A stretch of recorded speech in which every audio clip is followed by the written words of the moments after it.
Good morning, everybody. Welcome to the summit. Hey. What? All right, let's do that again. Good morning, everybody. Welcome to the summit. Hey. Now you're awake. Welcome online if you're joining us there. My name is James. I'm so glad you're here. We are in our Nah, I'm Good series. And if you've been here at all during this series, we've been playing games every time we kick it off. And so we got one today. Now, let me tell you what the prize is first. This is the enticing part. $25 Amazon gift card. About half of you, probably every one of you has something worth $25 on your Amazon wish list or in the cart right now. So, I don't want to see anybody saying, "Nah, I'm not gonna do that." So who wants it? I need one volunteer. Saw you first. Come on up. I promise you won't get hurt or messy. Give her a hand. She's playing a game.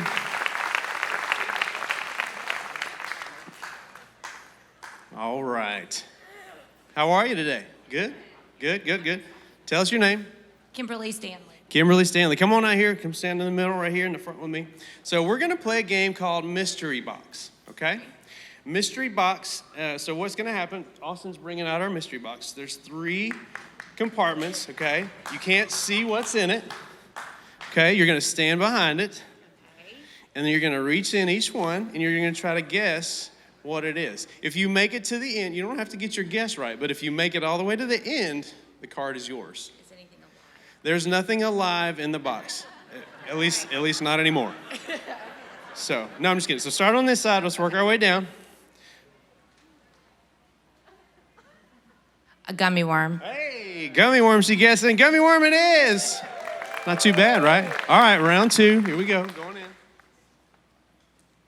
Slime. Oh, hey. She got it figured out. All right, last one for the $25. Here it is. A boiled egg. A boiled egg. Yes. All you had to do was touch a boiled egg, and $25 is yours. Woo woo! Yes. So much fun. See, some of you were nervous. You're like, I'm not going to do that. You probably eat hard-boiled eggs like twice a week, and you could have had $25. I mean, you don't know who might have touched it before you, but, whatever. Anyway, guys, thank you for being here. We are in our Nah, I'm Good series where we've been talking about the things in life that a lot of times we kind of stiff arm say, nah, I don't think I'm going to do that. But they're a lot of times the most transformative, most amazing things when we choose to do them. Last week we talked about groups. Pastor Jonathan is going to continue this today, teach us. But before we get there, I want to ask you guys to stand up. We're going to sing with the band behind us. Let's go. All right, we hope you came ready to sing. Let's go ahead and get our hands going like this. Come on, Summit.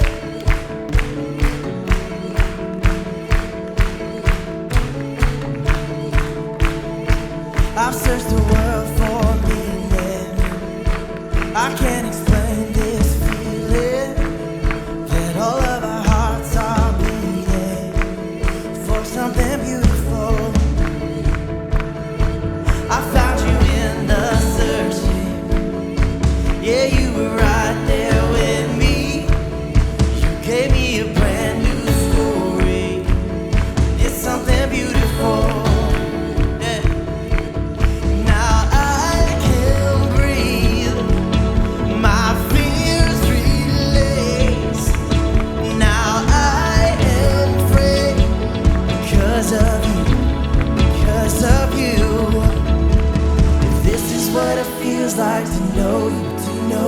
If this is what it feels like, yeah, if this is what it feels like to know you, if this is what it feels like, here we go, count me in. You can count me in. Count me in. You can count me in. You gave a life worth living, yeah. Gave me a song worth singing. Oh, this is just the beginning of something beautiful. Now I can breathe. My fears release. Now I am free because of you. Because of you.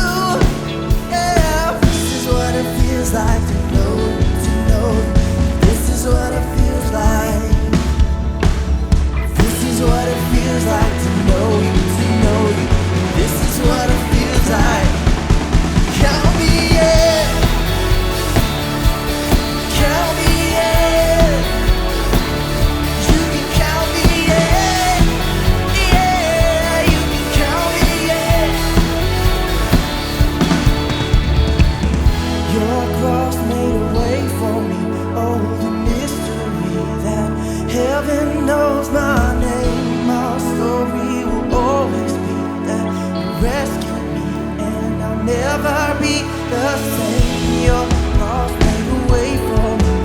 Oh, the mystery that heaven knows my name. My story will always prove that you rescued me. And I'll never be the same. No, never be the same. I'll never be the same. I'll never be the same.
He who was and still is and will be through it all.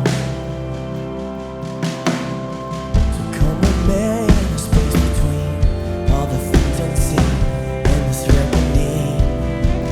I know I will never be alone. Sing, I know, yeah. I know I will never be alone. You'll be another in the fire, standing next to me. You'll be another in the waters, holding back the seas. Should I ever need reminded, how could you been to me? Come the joy, come every battle, 'cause I know that's where you'll be. I can see it, and I can see the light in the darkness, as the darkness bows to hell. I can hear the roar in the heavens, as the space between we're thin. I can feel the ground shake beneath us, as the prison walls cave in. Nothing stands between us. Nothing stands between. Be another in the fire, standing next to me. Be another in the waters, holding back the seas. Should I ever need reminding, how could you mean to me? I'll count the joy come every battle, 'cause I know that's where you'll be. Count the joy come every battle, 'cause I know that's where you'll be. Count the joy come every battle, 'cause I know that's where you'll be. Count the joy come every battle, 'cause I know that's where you'll be. Count the joy come every battle, 'cause I know that's where you'll be.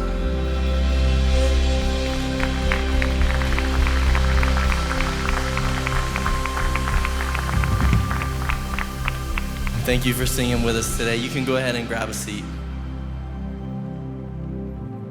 We're about to share something together that is super meaningful, especially if you call yourself a follower of Jesus, because it's just one more way where we can take a few minutes to just focus in on, lean in, and reflect on the sacrifice that Jesus made for us on the cross. So in just a few minutes, we're gonna share communion together. And this is one of the things that Jesus actually did with his own followers before he gave his life for us on the cross, where he shared a meal together with them. And they ate bread, they drank wine, and this symbolized Jesus' body and his blood that he was about to willingly give up for them and for us as a sacrifice, so that we could experience some things that we could never achieve on our own, like grace and forgiveness and a brand new life. And so we're about to do the same thing here together, just with a representation, a small piece of bread and some juice. And when that's handed out to you and you get it, you can go ahead and eat and drink and just take those next few minutes to really lean into and remember what Jesus has done for you. But don't stop there. Use this as a source of hope and encouragement too, knowing what he's done for you, but also leaning into what he's gonna continue to do in and through you right here and now in the future as well. So let's pray together. Share. Jesus, thank you so much for the sacrifice that you made. We do not take that for granted. I can't even imagine going through the same thing myself. So Jesus, we take these next few minutes to just remember what you have done for us, to say that we are grateful, we're thankful, and to also just ask you to continue working in our lives now and in the future as well. Jesus, we remember you, what you've done in this moment, and we pray. Amen. Share communion together.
There are two stories being told in our world, about our world, and every single one of you is helping tell one of them. Two stories that are being told in our world about what's going on in our world, and every single one of us, with the way we live our lives, are choosing to come alongside and tell one of them and advance a particular narrative. And one of them is obviously better than the other. Let's start with the first one. The first story that is being told is that it's getting worse. Our world is getting worse. Unfortunately, this is the story that a lot of Christians find themselves gravitating to. I don't know why that's the case. I mean, we can philosophize on the reasons behind the reasons, but it's kind of like the doomsday approach, and you'll hear that a lot from Christians, and you'll hear that a lot from people, that in my line of work, pastors and preachers and teachers. You'll hear that a lot from churches, like, it's getting worse.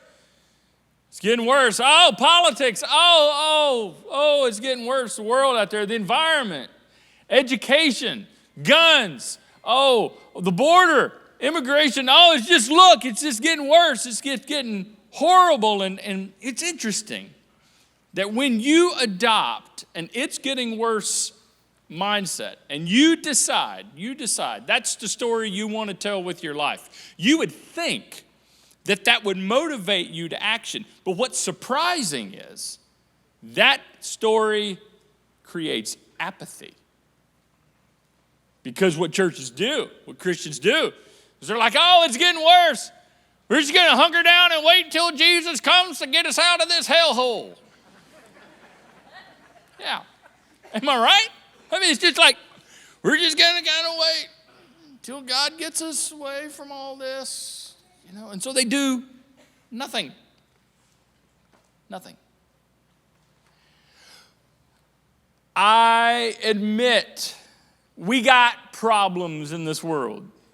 We all know we got issues. We all know there are things going on that need to be addressed, okay?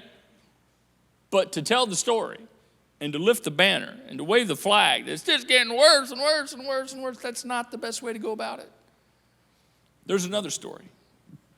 And this story says it can be better. Yeah, I know we got issues. Yeah, I know we got stuff that needs to be dealt with. Yes, I totally understand that we got some problems that need to be wrestled with. But it can be better, which means there's something we can do about all this. And there's something we can do to help, and we can fix some of these things. See, that story actually brings hope. That story actually motivates people to action. That story highlights the opportunity that's in front of every single one of us. The question is, what story do you want to tell with your life, with your one and only life? I submit to you that it can be better, is a better story to live for. And if you really want to understand who Jesus is, and you really want to get close to what Jesus is all about, and you really want to trust and follow him, the more you get close to him, the more you will gravitate to it can be better. Because Jesus came to make things better. Jesus came to make people better. Jesus can make things better.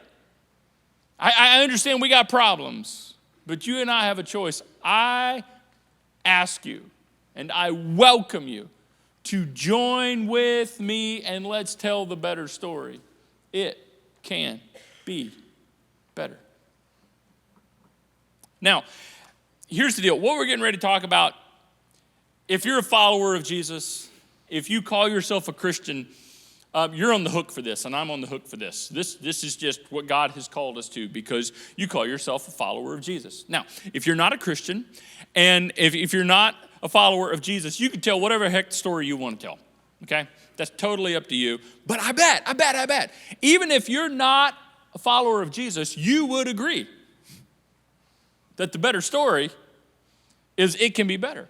I bet even you gravitate towards that, and whether or not you're a Christian, whether or not you're a church kind of person. But if you're a follower of Jesus, this is on us. And it's going to seem like what I'm getting ready to say is going to come out of left field, but just hang with me. I'm taking you somewhere. It'll make sense.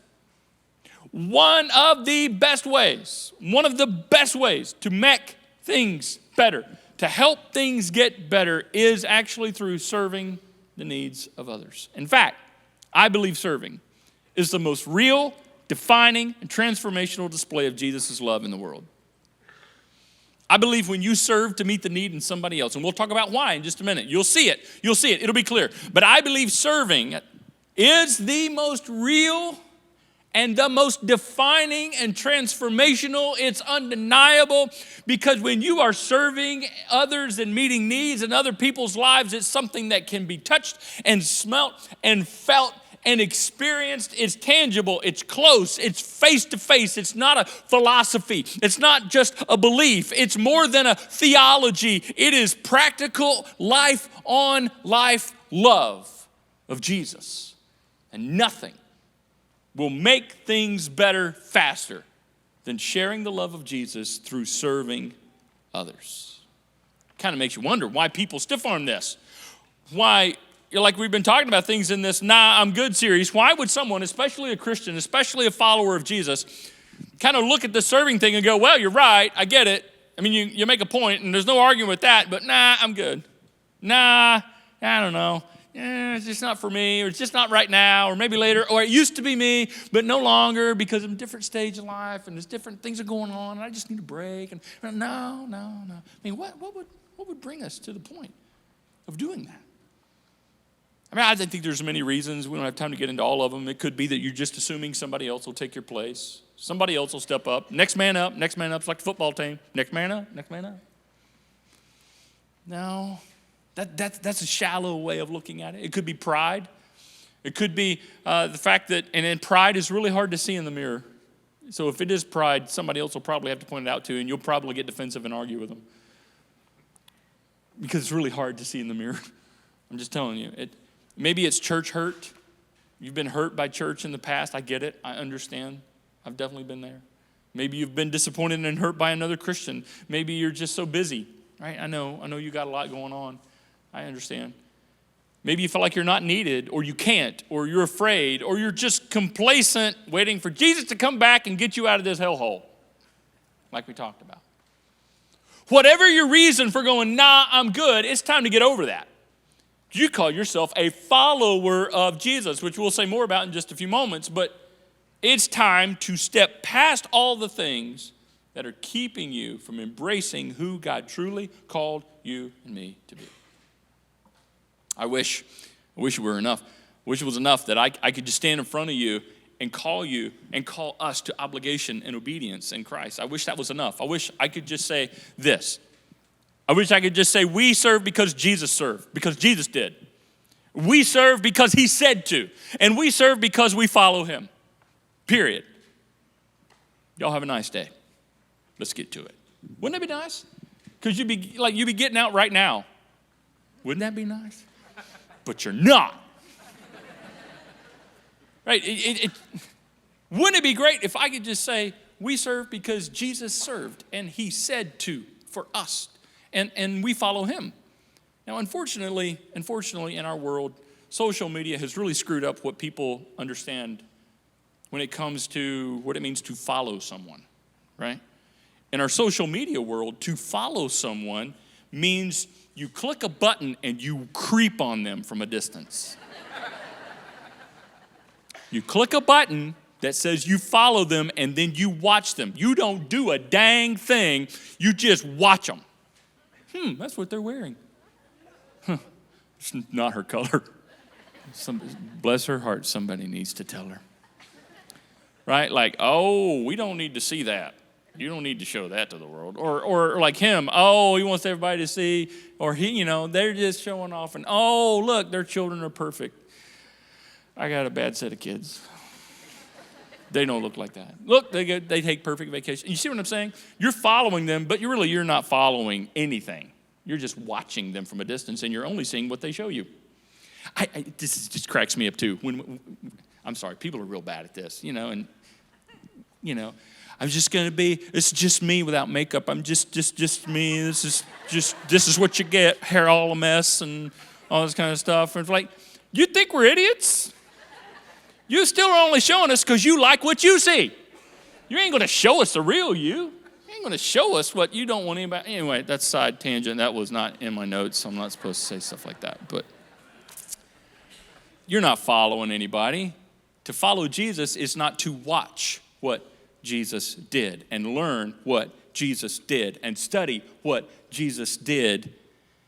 That's not following Jesus. That's learning about Jesus. Learning about Jesus and following Jesus are two entirely different things. Following Jesus is rolling up your sleeves, getting in the game and saying, I'm going where he went. I'm going to do what he did. I'm going to live the way he lived because I trust and follow Jesus. I wish it was enough for me to tell you we should just follow Jesus because Jesus' personal mission statement was all about serving. Matthew recorded it. This is what Jesus said about himself. Jesus said, just as me, the Son of Man, he called himself the Son of Man, highlighting his humanity. He was 100% God and 100% man. Blows my mind too. I get it. But as God in flesh and bone, he says, even I did not come to be served, but to serve and to give my life as a ransom for many.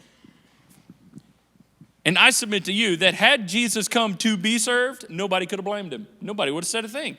Why? Because he's Jesus, because he's God in the flesh. And when you're God in the flesh, you deserve to be served. He could have shown up and said, here I am, da-da-da, and everybody just bow before him everywhere he goes. But he didn't. In fact, just the way he showed up on planet Earth in Bethlehem in a manger, which we'll be celebrating before you know it. I hope you guys have got your Christmas stuff bought because it'll be here, like lickety-split. It's coming.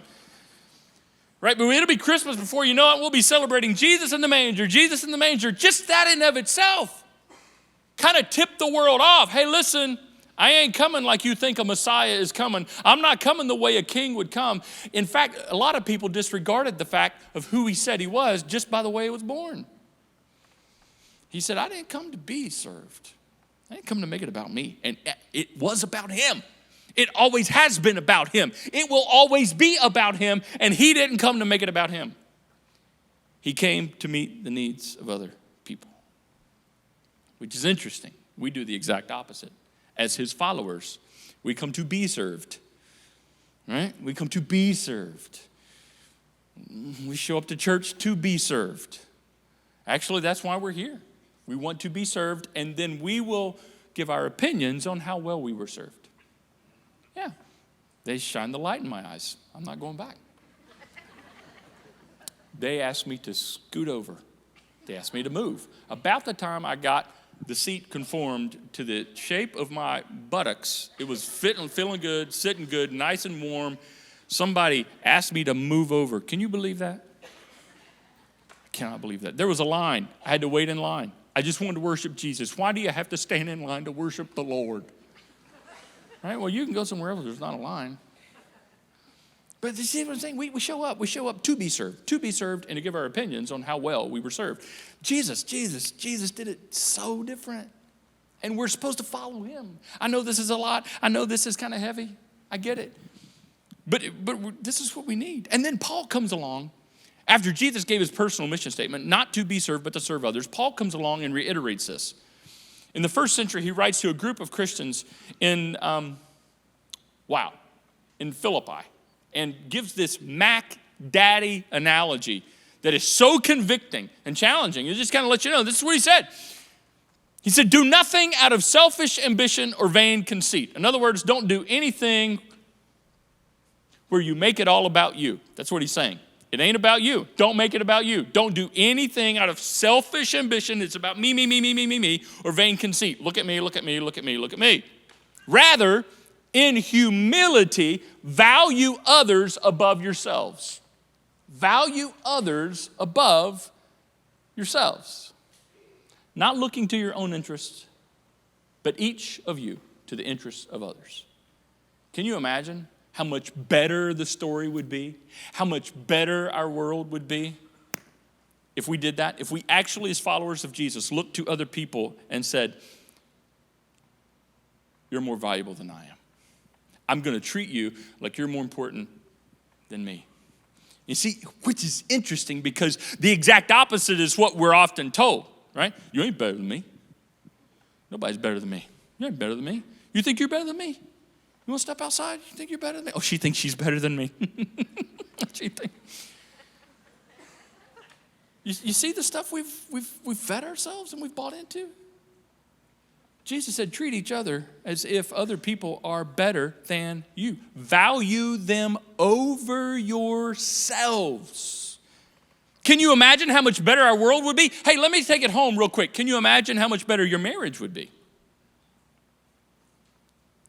Your way, better than my way. Your idea is better than my idea. We'll eat where you want to eat. I defer to you. I defer to you. I defer to you. Can you imagine? Most of the time in marriages, we only say, okay, we'll do it your way, because you're trying to prove a point that their way sucks and it's going to fail, and then you'll see. My way was better. You should have listened to me. Right? Am I right? Yeah.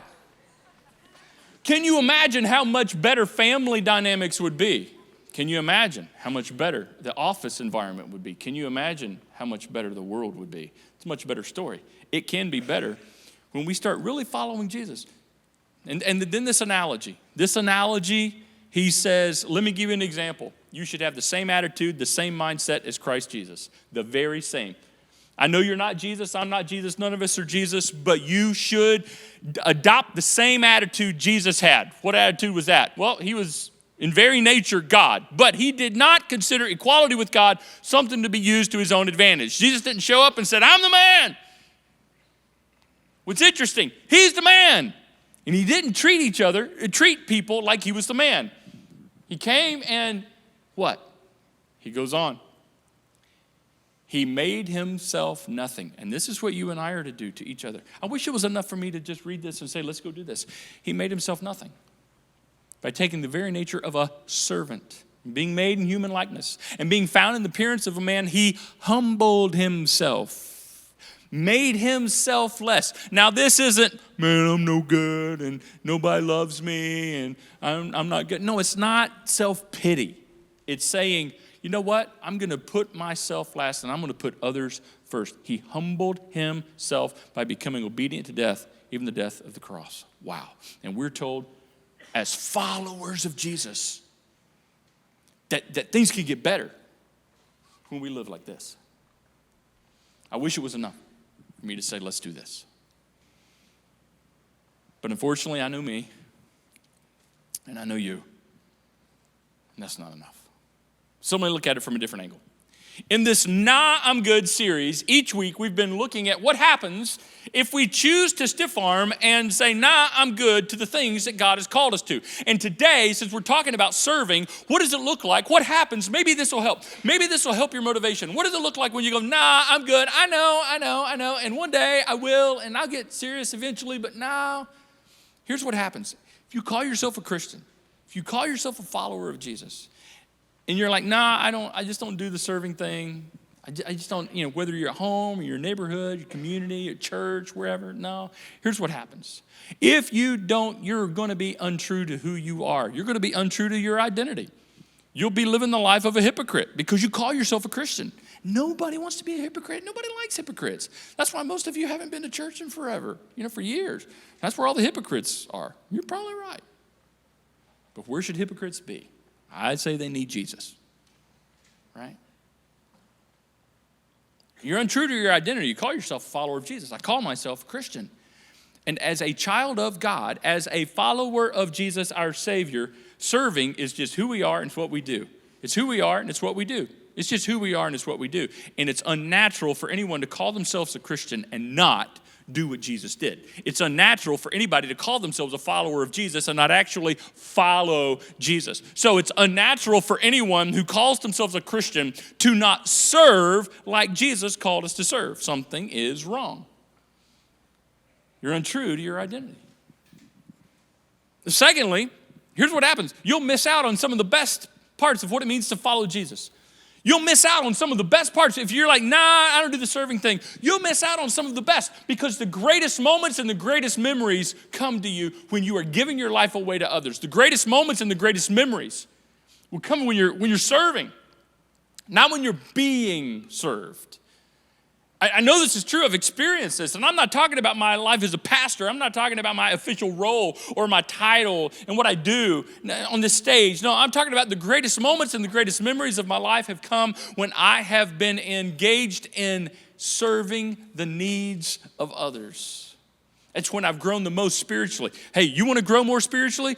You know how it's going to happen? Not by you just accumulating theological Bible knowledge. Nothing wrong with that, but that's not what's really going to grow you spiritually. What's going to grow you spiritually more than anything else is actually living how Jesus lived, doing what Jesus did, following Jesus.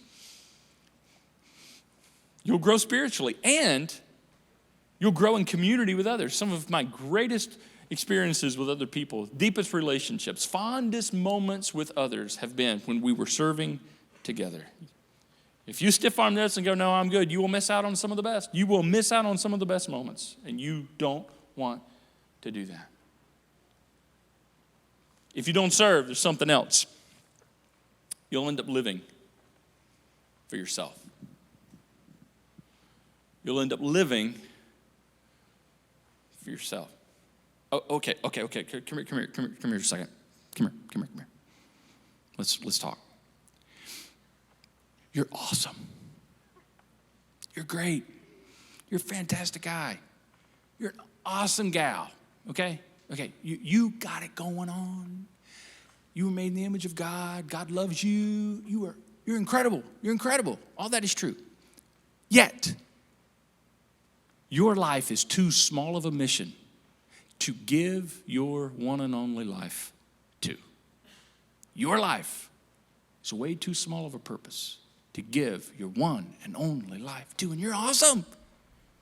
You're awesome. But at the end of your life, you're going to want more. You're going to want to have more than yourself to show for yourself. And I'm going to want to have more than myself to show for myself. I would have wanted to invest in it, and you're going to want to have invested it into the lives of other people. If you don't push yourself to follow Jesus in things like serving, you will end up living for yourself. It's just human nature. Now, listen, let me just address this real quick because I know that's what some of you are thinking because, listen, I know, I get it. Well, I'm just trying to, do good self-care. And there's nothing wrong with self-care. There's some truth to self-care, but we've taken it way too far. Way too far. Right? I mean, yes, you should take care of yourself. Yes. That is honoring to God. However, we have taken it way too far. And now, I'm just doing me. I'm just in a season of my life where I need to do me well. Right? God knows I wish I could help other people, but right now I gotta love me first. I got to put me first. We've just taken it way too far. Now, I know that's frustrating some of you, and I get it and all that because that's been your story, man. That's been the flag you've been waving for the last 15 years. I'm just trying to do me well. Can you imagine? Now just hang with me a second because this day's coming. One day you will stand, and this is not a threat. This is not gloom and doom. This is reality. One day you will stand before God, and I will stand before God, and we will all give an account of our lives before Him. That's not a threat, that's reality, okay? Like it or not. And if you don't like it, it doesn't change it. Can you imagine standing before God and just talking to Him about this life that He's entrusted to us and just kind of looked at God and said, well, I know, but see, I was just trying to do me. I was just trying to look out for number one. Oh, okay. Something just not right. As a follower, what if Jesus, who could have made it about Himself, He was the man, He is the man. It's just something not right about someone like that showing up saying, well, I'm here to do me. Right? You won't want to follow a person like that. Now we follow Jesus because of how Jesus gave Himself literally up. Now you don't want to live for yourself. Too small of a purpose, too small of a focus. And yes, serving like Jesus serves calls us to sacrifice. Yeah. I get it. Take care of yourself in all the appropriate ways, but don't take it too far. I don't know about you, but at the end of my life, I really don't want to have anything left. You don't get extra points for having some left in the tank when you get to the end of your life and say, well, I was saving some back. right? What are you going to do? I mean, I don't know about you, but I'm going to go out in a blaze of glory. I don't know what that really means, but it sounds great. And great song. I'm going to go out in a blaze of glory. You know, like I left it, man, I gave it all for this one and only life of following Jesus. Yeah. Don't live for yourself. Serve. And really, we said this a couple of weeks ago about giving. It's true for serving. When you serve like Jesus served, there's not really a downside. Not really a downside. Last thing, if you don't serve, there will be people who will assume and believe wrong things about God. They will assume and believe wrong things about God. Because, see, you've named the name of Christ. So they assume to see Christ-like things from you. And see, everybody can study the life of Jesus. Even people who don't follow Jesus know the kind of person Jesus was. It's out there in print. The world knows what a servant he was, how kind he was, how loving and caring he was. And that's why it's so odd when people see Christ followers who look nothing like Jesus and live nothing like Jesus, yet they wave the Jesus flag. Right? They assume wrong things about who Jesus is, about who God is, about what church is, about who Christians are. And serving helps fix that.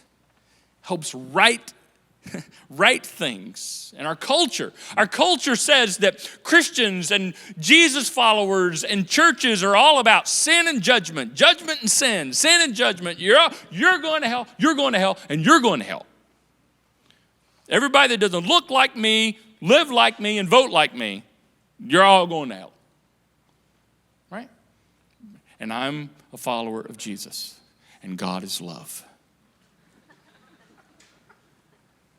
I mean, like, it kind of makes you twitch. Like, how's all of that work together? Right? You have a mean attitude, but God is love, and you follow him. Something's up. Something's not jiving with that, right? Jesus is one of the most, serving is one of the most Jesus-like things we could ever do. One of the most Jesus-like things we could ever do with our lives. And Jesus said, when we serve others, that people will begin to change their minds about who God is. It changes the taste in people's mouths when they think about God, when they think about Jesus, when they think about church, when they think about Christians. Maybe your neighbor has been like, well, no, and I've always thought Christians and I've always thought churches. But you know what? After getting to know Bob, after getting to know Sue, after getting to know you, I don't know. Now I'm rethinking. Because if that's what Jesus is like, then maybe that is for me. You see?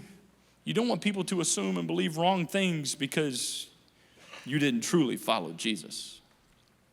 People didn't always agree with Jesus, but they loved Jesus. Right? The masses loved Jesus. It was a small group of God followers that really crucified Jesus. We'll get to that another day. In the back hallway, back here in the admin area, and if you were a volunteer in our church, you may have seen this, but we pass it in the hallway as a staff every day. And I took a picture of it, and we put it up here, and I want you to see this. This is a quote from James, the brother of Jesus. And we don't have to go into the backstory, but it's just a great statement. James, the brother of Jesus, to the first century church said, we should not make it difficult for those who are turning to God. I love that. We should not make it difficult. We should not make it difficult. There's nothing we should do to make it difficult. So let's do a little, I know school's back in session now, okay, this week. So here we go. We're going to put our thinking caps. Help me with this. If we're not supposed to make it difficult, then that means we're supposed to make it easy. And I don't know anything else that can make it easy faster than serving. Because when people see it and they experience it, it just transforms how they approach who God is. Let's make it easy. And some of you do a fantastic job of that. Do you know that some of the greatest servants I've ever had the privilege of being around are at this church? And you serve in this church. Some of the most fantastic followers of Jesus who serve, I think, with the heart of Jesus and the way Jesus would serve. You attend here at the summit. I'm humbled. I am so honored to serve alongside so many of you. Yet, you're a minority. As many of them as there are, you're a minority. And the majority, we just show up to be served and to critique those that are serving us. Right, in our experience. And it's a good experience, we'll come back next time. And if it's not, we'll go somewhere else to be served. right? I mean, what's wrong with that? So I encourage you. And I know that's heavy-handed. I get it. But wait, you started it. You called yourself a Christian. You started it. You identify yourself as a follower of Jesus. All I'm doing is just saying, okay, then we have to live like Jesus lived. And yes, that's challenging. So it's time to serve. I love what my friend, and remember, we've said this every week. My friend Trevor from Kentucky, he said, here's the deal. We're not praying for a move of God. I highlight this every week because I love this in this series. We are the move of God. We just need to move. We just need to move. And when you serve, you move. And when I serve, I move. And when we serve, God moves through us and in us. And things get better when you serve. It can be better when you serve. And maybe you're sitting there and you're going, that's why I serve. I'm so excited. That's why I do it. Yes, it's such a good reminder. And then maybe there's some of you are like, well, I know I should, and I'll get back around to it because I used to. And maybe some of you are going, I'm too young. I'll get to that. I'm just now trying to find myself. Okay, go look in the mirror, introduce yourself to yourself, and get ready to serve. Case closed. Or maybe some of you are like, oh, we're retired. We're just kind of coasting to heaven. Just kind of, I had my time, and now it's time for the young people to stand up. And oh, really? I mean, can you imagine God looking down at any of us going, hey, wait, they're retired. Don't bother them. They're retired, right? You don't retire. You're not too young. You're not too old. I get it, all those things. Or maybe you're just like, okay, man, I'm ready. Well, I want to give you two questions. You might want to take a picture of this. So I'm just going to hit them. These two questions right here will help you. These two questions right here will help you sort this out of where you can serve and how you can serve. Ask yourself, where have I noticed a need for things to be better? And you may be looking at the stage saying, you. Great. You can have the microphone next week. Where do you look around and say, hey, that can be better, that can be better, that can be better, that can be better? Pay attention to that. And it could be you're just critical of everything, but it could be that you're tapping into an area where you're gifted naturally and you have natural skills and abilities and you see things other people don't see. That could be, you might be identifying something where God could use you greatly to serve and make things better. And it can be better because you serve in that area. I like the second question even better. What am I passionate about? Where is your passion? What do you get excited about and what breaks your heart? What do you get excited about and what breaks your heart? If you can identify what really excites you and what breaks your heart and makes you sad and say, somebody ought to fix that, then you need to turn the somebody oughta to a I'm gonna and step up and serve. Step up and serve. Don't send an email for somebody else to fix it. Serve. Say, hey, here's a problem. I want to help fix it. Here we go.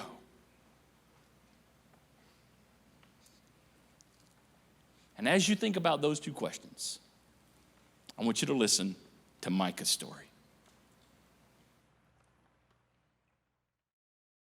I'm Michael Moore, and I've been married for 16 years to my wonderful wife, Jessica. I have a boy, Gage, and a daughter, Addison. We started attending the summit about 6 years ago. Our marriage was kind of in a bad place. And the only way to fix it was God. So we started going to church. We started looking for a church to go to. We had some people tell us to try the summit. So we tried the summit. My wife, she fell in love with it. Within a year, she's serving. She's serving with the peak. She's holding the baby. She's getting her little baby fix on, so great. Because we got our 2 kids, and that was enough for us and enough for me. But she kept telling me, you need to serve. And I was like, nah, I'm good. That's not, I just didn't do it. That's our church, growing up. You had your deacons and your certain people that did the Sunday school, and that was it. Nobody else. Everybody else just went to church, and then they went home. So serving just was not something that I thought was really necessary or anything like that. But wife kept on me, and I kept saying, no, I'm good. Then we had the service. Pastor Jonathan's up there speaking, and we have those cards that they're strategically placed in your seat. It's your next step. He's holding up the card, and he's like, it's time for your next step. What's your next step? And my wife, she picks up a card. And I was like, well, look at that. She's gonna do it again. She's gonna do her next step. Yeah, good for her. So service is over with. We get up and we walk through the door. And when we walk out, she looks at me and she goes, I just signed you up for your next step to serve. I'm like, oh, okay. She looked at me and she says, it's time for you to step up and do your part. Quit receiving all the benefits and do your part. I said, okay. So they contacted me and I was like, the kids, I know kids. Kids get me, I get kids. Maybe it's because I'm a big kid. It just comes natural to work with kids for me. So Kid Summit was where I wanted to be. So I started at Kid Summit and I've been there ever since. I enjoy my small groups with the kids. I communicate on stage. I just have a passion for kids. First of all, I want them to be able to know Jesus Christ as their Lord and Savior. But I also want them to be encouraged to tell their friends in the world about how great and awesome our God is. If you're hesitant and you're not sure and you're kind of on that fence about thinking, I might serve, even if it's not the kids, but take your whole heart, do it with everything you got, give the saying 110%, give the 110% and try it. If I hadn't started serving, well, my walk with God probably wouldn't grow. I'd have that emptiness of you're missing something. Serving is one thing that I can do that Christ did. And I am nowhere near like Christ. But it's one thing that you can do and be Christ-like. What an awesome story, right? Micah's story. A lot of you can echo, you took a step and you started serving. Now maybe your spouse didn't sign you up, right? But you took a step and started serving, and it changed your life. It changed your life. So we want to encourage you guys on your way out. We're going to give you all this envelope, and what's in it is a sheet of instructions for how to go through it, but also our 3 cards, and I'm going to kind of walk you through it real quick. 2 of them are thank you cards. The first thank you card, we want you to fill it out and give it to someone who has served you in the past. Maybe it's it could be a parent, it could be a mentor, it could be a small group leader, a teacher, someone who in your past served and you are changed because of what they did. The second one, we want you to fill out, it's another thank you card, to fill out for someone who has dedicated their life to serving. So active military, police, fire, someone like that. There's a whole list actually of organizations here that you can kind of go through to if you're having trouble coming up with an idea, but just to send a thank you. Thank you for what you're doing to serve others. And then the last one is this Say Yes card. And on the back, it's got those questions that Pastor Jonathan posed to us. What am I passionate about? What can I make better? And prayerfully go through this and ask God to show you where it is that you could serve. And take that step, because your life will never be the same. And we will all be more like Jesus when we take that step. So guys, thank you so much for being here today. We will see you next week. Have a good one.